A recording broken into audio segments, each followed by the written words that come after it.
Good morning, folks. I am just going to show you a quick little video of working with coffee, continuing on the Op Art coffee bandwagon.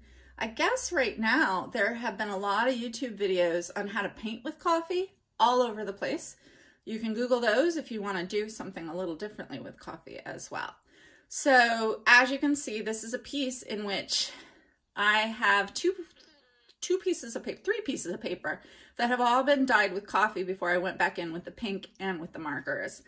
And my goal is for us to be able to do that, except go back in just with plain old pencil or pen, things that you have in your house. I'm also going to be working with copy paper, because scrap paper, you can use lined paper, all that sort of stuff, whatever you've got in your house. All right. So I'm taking this over to my setup, and I'm going to talk to you a little bit about what I've got here. Basically, what you need is a pan or something to keep things from getting messy, unless your family really loves messiness all over the place. You need your leftover coffee in my Frida mug. You need your copy paper, however many pieces you want to play with. You can also use watercolor paper. You can use line paper. Try newspaper. That probably will rip. Whatever you've got in your house. Sky is the limit. It'd be kind of cool to do an old book, wouldn't it? And then that would create a whole nother layer. All right, thinking out loud. Anyhow, here are some that I did yesterday so I could just show you a little bit. This one has less coffee on it. This one I think I doubled down with coffee. Or what I might have done is let it sit in the coffee and dry that way.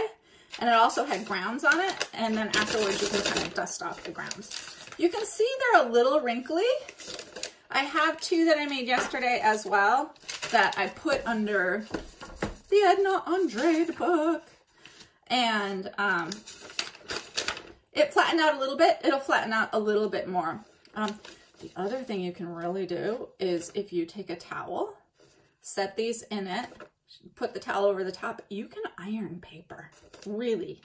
You do want to have something between the iron and the paper, obviously, for burning it, but even a thin napkin. Maybe I'll demo that sometime to just prove you can do it. So anyway, other than this, you take your piece of paper and you just start playing. I like to pour the coffee on it like this, and then sort of roll it around and make shapes. And what's cool is if I let it sit and dry, that part's going to get a lot darker than this part. I also can take an old one. I don't like the shape on this, so it's kind of cool to add another layer. Go like this on it.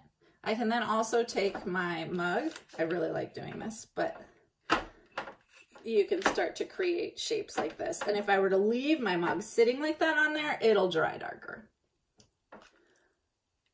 I suppose you could do it with anything in terms of anything that can create shapes. You can try stamping with it. It's totally up to you.